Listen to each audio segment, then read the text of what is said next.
Cease fire हो गया है, ये कहने के लिए हो गया है, लेकिन दोनों ही तरफ से एक दूसरे को जिस तरह की धमकियां दी जा रही हैं, उसमें आप कभी भी इस फ्रंट को फिर से एक्टिवेट होते हुए देख सकते हैं। मैं बात कर रहा हूं इजराइल और ईरान की।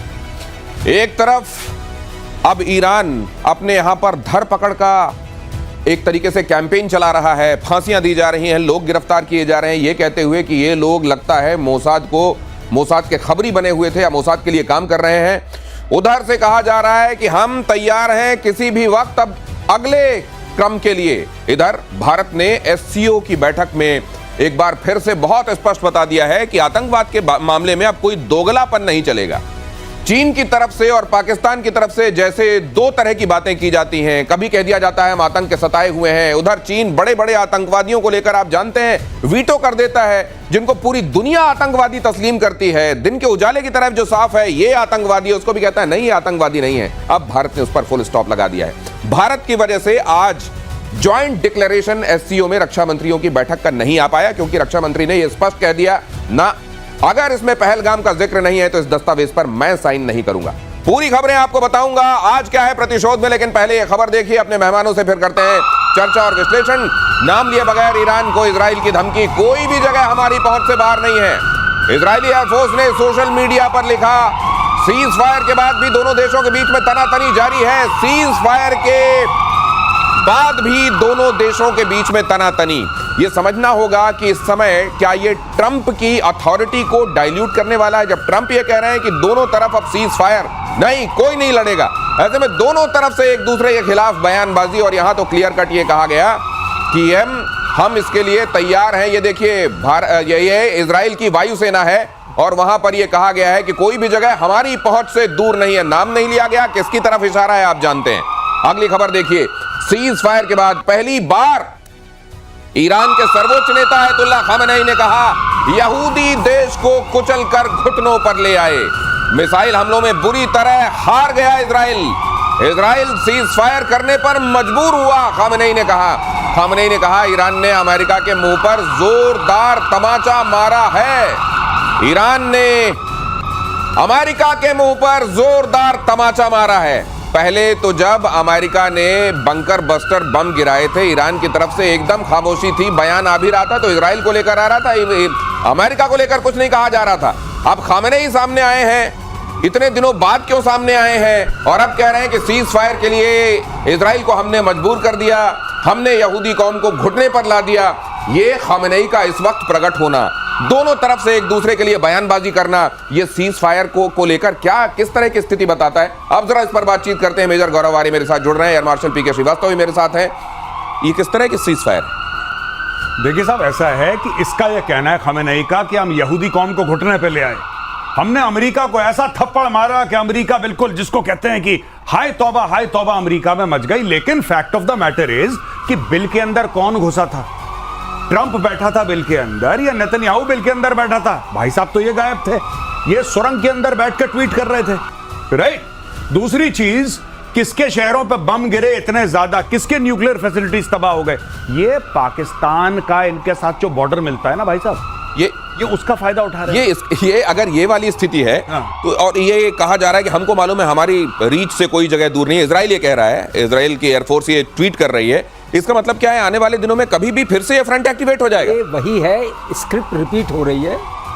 ये भी कह रहे हैं कि ये पॉज है ऑफ सिंदूर टाइप। अच्छा, ये पॉज है और हमने लॉन्चर तुम्हारे गिरा दिए, वही वाली बात है। सारे लॉन्चर इनके गए, न्यूक्लियर फैसिलिटीज इनकी गई, इनकी सारी मिलिट्री आईआरजीसी की जो थी वो बर्बाद हुई, लेकिन जीत गए, हमने घुटनों पर ला दिया। और दूसरे भी आप ये कहिए, आप दिनेश एक मैसेज दीजिए, आप भी कोई फील्ड मार्शल बना दीजिए, आईआरजीसी वाले को फील्ड मार्शल बना दीजिए। सर, मौका यही है। इसको कहते हैं पाकिस्तानी टच। ये पाकिस्तानी टच मारा ईरान ने, ये पाकिस्तानी टच मार के सुझा दिया यहूदी ने, मार के सुझा दिया। वहां से अमेरिका आया, इतना बड़ा बम मारा कि इनके इतिहास में इतना बड़ा बम नहीं मारा गया होगा। लेकिन ये जीत गए भाई साहब। Sir, I agree with you, sir ने इसको रिकमेंड करा है, मैं सेकंड करता हूं। ये भाई साहब दिनेश भाई खड़े हैं, बनाओ फील्ड मार्शल एक दो, मैं तो कहता हूं इसी को बना दो बुजुर्ग को, जिसकी फोटो सामने। ये अब क्या ये किसी भी वक्त फिर से, क्योंकि वहां पर जो इनका ऑब्जेक्टिव था वो अचीव दोनों नहीं हुए, अगर वहां से यूरेनियम गायब है, नहीं मालूम कि परमाणु कितने दिनों के लिए उन्होंने यहाँ विरोधाभास है। हाँ। मैं ये मानता हूं कि इनके सारी फैसिलिटीज खत्म हो गई हैं, कहने को जो भी आए, चाहे वो वॉशिंगटन पोस्ट में आए या न्यूयॉर्क टाइम्स में आए, क्योंकि बहुत तरह के लोग लेकिन इंटेंट खत्म नहीं हुआ ना, लेकिन इंटेंट नहीं खत्म हुआ, इंटेंट खत्म नहीं, नियत नहीं खत्म, इसलिए वर्चस्व ऊपर पूरा है, एयर स्पेस के ऊपर मतलब पूरा 1.5 साल वर्चस्व बाद फिर से हम यही सुनेंगे कि वो बनाने के करीब पहुंच गए हैं, फिर से ये कहानी पुनरावृत्ति होगी। अच्छा, ये टला आपके हंच में ये जो भी तनाव है, कितने दिनों के लिए टला है? नहीं, अभी आके थोड़ी कसरत करेंगे, क्योंकि अभी सामान तो कुछ है नहीं मारने के लिए। अच्छा, तो ये टला है। अच्छा, ये टला है 8-10 महीने के लिए, लेकिन जैसे प्रतिशोध जारी रहेगा वैसे ये भी जारी रहेगा। ये तनाव किसी भी सूरत में, किसी भी मतलब ये गारंटी के साथ नहीं कहा जा सकता कि तब तक के लिए थमा है। ये वही ऑपरेशन सिंदूर वाली बात कही जा रही है कि यहां भी इजराइल ने वही इशारा किया है कि कोई भी इलाका हमारी पहुंच से दूर नहीं। ईरान और इजराइल के बीच में प्रॉक्सी वॉर तो एक तरीके से चल ही रहा है। 3 इजरायली जासूस को ईरान ने फांसी दे दी है, तीनों पर मोसाद के लिए जासूसी करने का आरोप है। सीज फायर के एक दिन बाद ही ईरान का बड़ा संदेश, 700 लोग गिरफ्तार किए गए हैं और 3 लोगों को फांसी दे दी गई। नहीं, ये ईरान, ये लकीर क्यों पीट रहे हैं? सांप तो निकल गया है। नहीं, ये ऐसा करते हैं। अब ये जिसको कहते हैं ना, अब ये भूत ढूंढ रहे हैं। ईरानी, इनकी आदत है भूत ढूंढने की। ये भी गद्दार है, ये भी गद्दार है, ये भी गद्दार है, गद्दार है। अब देखिए जो फेलियर हुआ है दिनेश, हमें बात समझनी पड़ेगी। अब थोड़ी सी जरा स्ट्रेटेजिक बात कर लेते हैं। जो ईरान का फेलियर हुआ है, जो इजरायली हवाई जहाज ईरान के ऊपर उड़े हैं, जिनको पता ही नहीं क्या हो रहा है, इनको पता ही नहीं नीचे क्या हो रहा है, जो अमेरिकन हवाई जहाज आए, इनको पता ही नहीं नीचे क्या हो रहा है। अब आप किसको इसको दोषी ठहराएंगे? क्या आप खमेनी को बोल सकते हैं कि तुम्हारी लीडरशिप खराब है? आप नहीं बोल सकते। क्या आप IRGC के जनरल को बोल सकते हैं कि तुमने अपना काम ठीक से नहीं करा? आप नहीं बोल सकते। आप किसको बोलेंगे? तो आप सड़क से लोगों को पकड़ेंगे कि एक्चुअली क्या है कि हमारे बीच में गद्दार हैं। गद्दार नहीं है, तुम नालायक हो, तुम नालायक हो जो तुम नहीं लड़ पाए। अब ये गद्दार ढूंढ रहे हैं कि किसी के ऊपर गद्दारी का ये टीकरा फोड़ दें और उसको बिल्कुल फांसी दे दें कि खुद की इज्जत बच जाए। क्योंकि अपनी इज्जत बचाना रेजिम की, देखिए रेजिम जो है ना ये खमेनी की, ये अपनी इज्जत बचा रही है अपने लोगों के बीच में, अपना वर्चस्व कायम करने के लिए कि देखो हम गलत नहीं थे, लेकिन अगर हमारी पीठ पे ही किसी ने खंजर उतार दिया तो फिर हम क्या करें? हम तो मजबूर हैं। ये वाली स्टोरी दिनेश, ये बात होती है ना, कोई भी रजीम सीरियसली स्पीकिंग तभी तक चलती है जब तक वो दिखाती रहे कि हम बड़े मजबूत हैं। अब इस रजीम में बचा क्या? आपके सारे कमांडर्स मार दिए गए पहले दिन, साइंटिस्ट मार दिए गए। कोई ये पूछ रहा होगा कि आपके कमांडर और वैज्ञानिक वो महिला के आकर्षण में क्यों आ गए? भाई साहब, आप लोग थोड़ा चरित्र अपना अच्छा क्यों नहीं करते? ये कोई पूछ रहा होगा इनसे। ये देखिए बहुत मॉरल रजीम है ये। इसमें मॉरल पुलिस भी है और एक सीक्रेट पुलिस है जो सीक्रेटली पता करती है कितने लोग मॉरल स्टैंडर्ड्स को मीट करते हैं। अब आप समझ सकते हैं बाकी काम तो मतलब ये सांप निकल जाने के बाद लकीर पीटने वाला बली का बकरा ढूंढ के, स्केपगोट जिसको कहते हैं ना, कि अब ये जिम्मेदार हैं, उधर नहीं, घाव छोड़कर बाकी जगह मरहम पट्टी की जा रही है क्या? ये सवाल सामने है। और अगली खबर देख लीजिए, इजरायली खुफिया एजेंसी मोसाद के चीफ डेविड बर्निया क्या कह रहे हैं। उन्होंने बड़ा बयान दिया है, ईरान में वर्षों तक बनी रहेगी मोसाद। ये गारंटी उनको कैसे है, ये जरा बताइएगा आप लोग। क्या वहां के बहुत सारे लोग ये मोसाद को चिट्ठी लिख के कह चुके हैं चिंता मत करो? गुरुत्वाकर्षण के प्रभाव में वहां मोसाद बना रहेगा, क्योंकि आपने अभी आकर्षण की बात की थी, उसका गुरुत्व बना रहेगा। अच्छा, उसका गुरुत्व बना रहेगा, वो आकर्षण की वजह से गुरुत्व बना रहेगा, ये है बड़ी बात। ईरान में अकल्पनीय कामयाबी मिली, डेविड बर्निया ने कहा। हमारा मिशन अभी तक खत्म नहीं हुआ है। डेविड बर्निया ने यह भी कहा, मोसाद को दुनिया भर में बहुत ही काबिल खुफिया एजेंसी के तौर पर मान्यता मिली हुई है, इसको तो आप जानते हैं। लेकिन ईरान में उनका काम आसान है या मुश्किल? वो जगह जहां पर आपको दुश्मन देश में ही अपने समर्थक मिल जाए, वहां काम आसान हो जाता है। और कहते हैं ईरान में बहुत सारे लोग ऐसे हैं जो खुद ही मोसाद को खबर पहुंचाते हैं। क्या ये बात सच है? बिल्कुल सच है। और पिछली बार जब लड़ाई हुई थी तो ईरान के अंदर तेहरान में पोस्टर लगे थे जो कि आम ईरानियों ने लगाए थे, और आम ईरानियों ने बोला था कि भाई देखो, हमारी तुमसे लड़ाई नहीं है, यानी कि हमारी ईरान से लड़ाई नहीं है, ठीक है?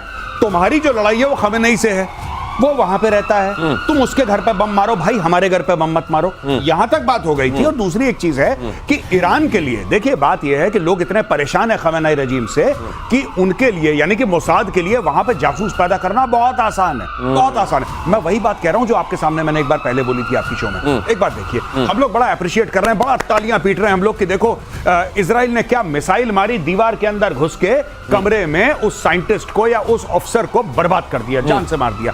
अरे भाई, किसने बताया कि वहां पे वो उसका घर है? किसने बताया कि इस कमरे में इस वक्त तो सो रहा होगा? आप ये देखिए ना किस लेवल का इंटेलिजेंस है इजराइल का।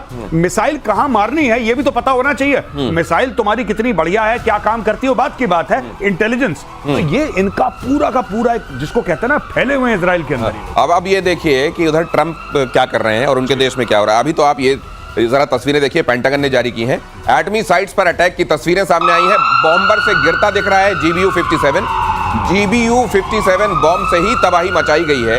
पेंटागन ने ये तस्वीरें जारी की हैं और कहा है कि इस तरीके से ये बॉम्ब गया और उसने धरती फाड़ के नीचे बंकर तबाह किया।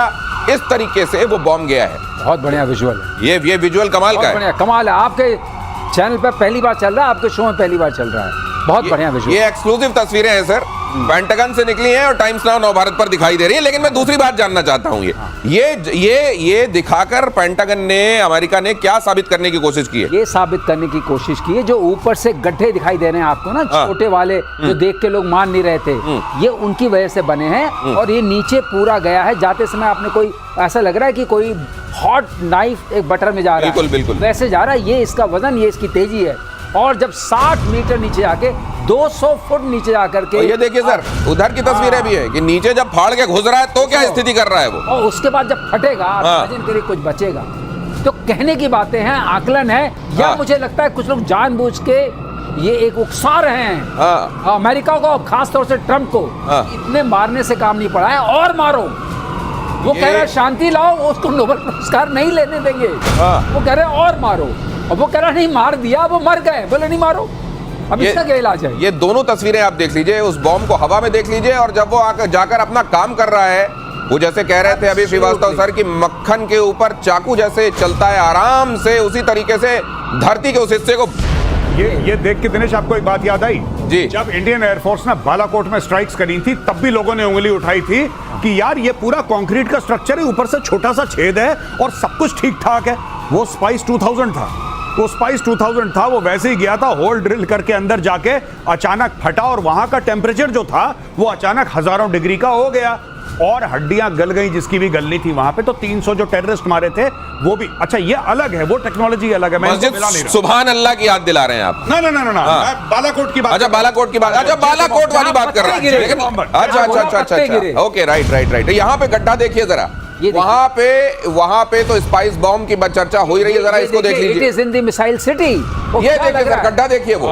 अरे वाह, ये इतना बड़ा क्रेटर, इतना बड़ा गड्ढा, ये बहुत दिन तो इसको पूरने में लग जाएंगे, इसको गड्ढे को भरने में लग जाएंगे। पूरने का सवाल ही नहीं, उसके नीचे आप जाओगे, अंदर पहुंच जाओगे मिसाइल सिटी में, ज्यादा कुछ करने की जरूरत। अच्छा। अब ये ऊपर से मलबे से बंद हो चुका है, और सिर्फ वो लंबा वाला 200 फुट का छेद रह गया है, जो ऊपर से फिर वो तिरपाल टेक्नोलॉजी आ जाएगी इनकी वाली, वो से ढक। नहीं सर, तो इस तरह में जब आपने जहां पे इतनी मेहनत की हो, मैं एक चीज जानना चाहता हूं, जरा इसको यहाँ पर प्ले करें। ये है तो बहुत, ये तो ऐसा गड्ढा है सर कि ये कभी भरेगा नहीं। ये दिमाग में जो घुस गया वो भी नहीं भरेगा। लेकिन सर मैं एक बात जानना चाहता हूं, जहां इन्होंने पूरी एक सिटी जैसी डेवलप की हो धरती के नीचे, जहां पे ये सारे काम कर रहे हो, सेंट्रीफ्यूज लगाए गए हों, वहां जो थोड़ा बहुत बच गया होगा उसी को फिर से आबाद करके काम करेंगे, या जगह पहचान ली गई है? जगह पहचान नहीं। एक दिनेश एक बात बता दूं, जब यहाँ पर ऐसा विस्फोट होगा, जो सरलीकरण में है, उसका कैस्केडिंग इम्पैक्ट इतना होगा, क्योंकि वहां जो कुछ भी है वो ज्वलनशील है, केमिकल्स हैं, बाकी चीजें हैं, तो ज्वलनशील होंगे, उसका इम्पैक्ट होगा। एक बात हमेशा उठती है, बताना फिर जरूरी है कि रेडिएशन क्यों नहीं होगा। जो यहाँ पर U-235 है वो डर्टी बॉम्ब नहीं है, स्पेंट फ्यूल जो है डर्टी बॉम्ब होता है, क्योंकि वो होता है सीजियम-137।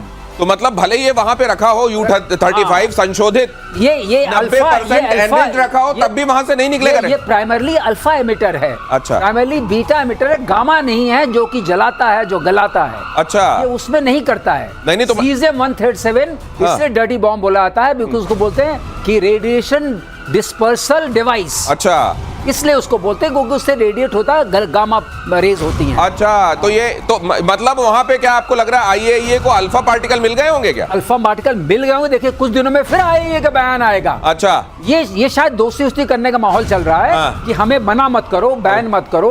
अब उन्होंने बैन कर दिया है पार्लियामेंट ने, उस चक्कर में ऐसा मामला चल रहा है। कुछ दिनों में आप देखिएगा धीरे धीरे परतें खुलेंगी। अच्छा, और मानेंगे भी कि हमारे यहाँ अभी ये जो आपने ये जो दोनों देशों के बीच में तनाव देखा है ना, और अगर आप सोच रहे हैं कि सब कुछ रहस्य जो इससे जुड़ा हुआ है सब कुछ सामने आ गया है, तो आप गलत सोच रहे हैं।